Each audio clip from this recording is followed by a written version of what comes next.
नमस्कार विद्यार्थी मित्रांनो, स्वागत आहे तुमचं टीच विथ प्रतिभा या आपल्या यूट्यूब चॅनलमध्ये।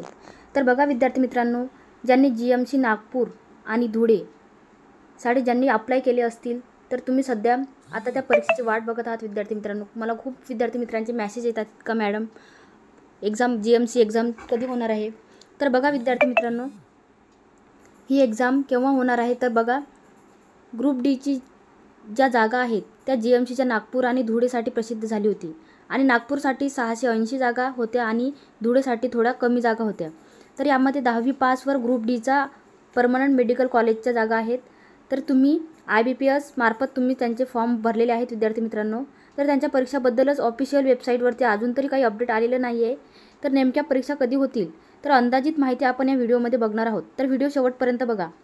GMC धुळे आणि GMC नागपूरसाठी बघितलं तर जी नागपूरची वेबसाईट आहे त्याच्यावर एक रिक्रुटमेंट सेक्शनमध्ये एक अपडेट आलेला आहे की दिव्यांग उमेदवारांचं ते एक अपडेट आलेलं आहे। तर याच्यामध्ये बघा, विषय बघा, दिव्यांग व्यक्ती लिहिण्याकरिता सक्षम नसल्यास त्यांच्या मागणीप्रमाणे परीक्षेच्या वेळी लेखनिक व इतर सोयीबद्दल सवलती उपलब्ध करून देण्याबाबत।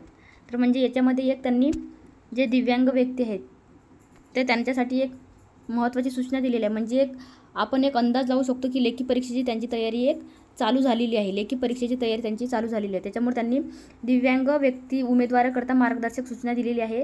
म्हणजे लेखी परीक्षेसाठी त्यांनी काय करायला पाहिजे, लेखनिक व इतर सोयी उपलब्ध करून द्यायला पाहिजे। आता केंद्र शासनाकडून आता दिव्यांग जे व्यक्ती आहेत त्यांच्यासाठी बघा एक सूचना आहे, केंद्र शासनाकडून दिव्यांग व्यक्ती समान संधी संपूर्ण सहभाग व हक्काचे संरक्षण अधिनियम 1995 ऐवजी दिव्यांग व्यक्ती हक्क अधिनियम।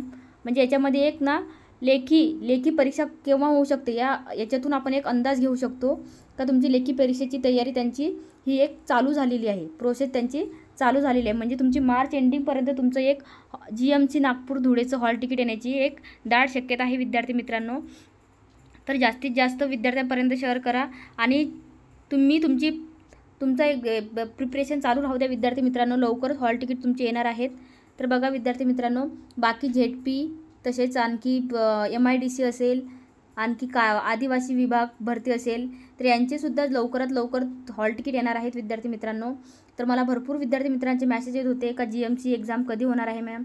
तर बघा मार्च एंडिंगपर्यंत याच्यामध्ये तुम्हाला कुठल्याही प्रकारचा आचारसंहितेचा प्रभाव पडणार नाही, याच्यामध्ये कुठलाही परिणाम होणार नाही विद्यार्थी मित्रांनो। ऑलरेडी तुमची जाहिरात आलेली आहे, फक्त तुमची एक्झाम होण्याची बाकी आहे।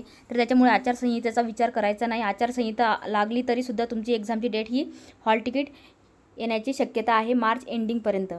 तर जास्तीत जास्त विद्यार्थ्यांपर्यंत शेअर करा आणि ज्यांनी चॅनलला सबस्क्राईब केलं नसेल त्यांनी सबस्क्राईब करा। आणि आपले एक टीच विथ प्रतिभा चॅनल आहे, तिथं तुमचे जेवढे आपण व्हिडिओज बनवलेले आहेत तेवढ्या व्हिडिओचे आपण तिथं PDF अवेलेबल करून दिलेले आहेत। GMC नागपूरचे प्रश्नसंच आपण घेतोय, त्याच्यामध्ये तुम्हाला टेलिग्राम चॅनल आहे, त्याच्यामध्ये सर्व जेवढे व्हिडिओज बनवलेले आहेत त्याची PDF तुम्हाला तिथं भेटून जातील। तर अशा प्रकारे विद्यार्थी मित्रांनो तुमचं मार्च एंडिंगपर्यंत तुमची म्हणजे यांची प्रोसिजर ही चालू आहे। जरीही त्यांनी अपडेट दिलेली आहे तर तुमची लेखी परीक्षेची तयारी काय चालू आहे विद्यार्थी मित्रांनो। तर बघा विद्यार्थी मित्रांनो, मार्च एंडिंगपर्यंत तुमच्या परीक्षेचे हॉल तिकीट येण्याची खूप शक्यता आहे। GMC नागपूर धुळे आदिवासी विकास भरती तसेच MIDC असेल, या सर्वांची वेळापत्रके ही टप्प्याटप्प्याने मार्च एंडिंगपर्यंत प्रसिद्ध होतील असा एक अंदाज आहे विद्यार्थी मित्रांनो। कारण त्याच्यावर आचारसंहितेचा कुठलाही परिणाम होणार नाही, कारण ऑलरेडी त्यांची प्रोसेस ही चालू झालेली आहे। म्हणजे त्यांनी जाहिराती ही ऑलरेडी काढलेल्या आहेत, त्याच्यामुळे आचारसंहितेचा याच्यावर कुठलाही प्रभाव पडणार नाही। तर बघा विद्यार्थी मित्रांनो, मार्च एंडिंगपर्यंत तुमचे हे हॉल तिकीट येण्याची दाट शक्यता आहे। तर आपल्या यूट्यूब चॅनलमध्ये आपण GMC नागपूरचे भरपूर प्रश्नसंच बघितलेले आहे विद्यार्थी मित्रांनो। सिलेबस वाईज प्रश्नसंच बघितलेले आहे IBPS पॅटर्ननुसार। तर तुम्हाला बघायचे असतील तर प्लेलिस्टमध्ये जाऊन तुम्ही GMCचे सर्व प्रश्नसंच बघू शकता। आणि तुम्हाला जर त्याची PDF वगैरे लागत असेल तर टीच विथ प्रतिभा हे आपलं टेलिग्राम चॅनल आहे, तिथून तुम्ही टीच विथ प्रतिभा या चॅनलला जॉईन झाल्यानंतर तुम्हाला तिथं PDF सर्व जेवढे व्हिडिओज बनवलेले आहेत त्याचे सर्व व्हिडिओचे तुम्हाला तिथं PDF अवेलेबल मिळणार आहेत विद्यार्थी मित्रांनो। तर जास्तीत जास्त विद्यार्थ्यांपर्यंत ही माहिती शेअर करा विद्यार्थी मित्रांनो। लवकरच तुमची एक्झाम होणार आहे, तर त्यासाठी तुम्ही अगोदर प्रिपेअर राहा।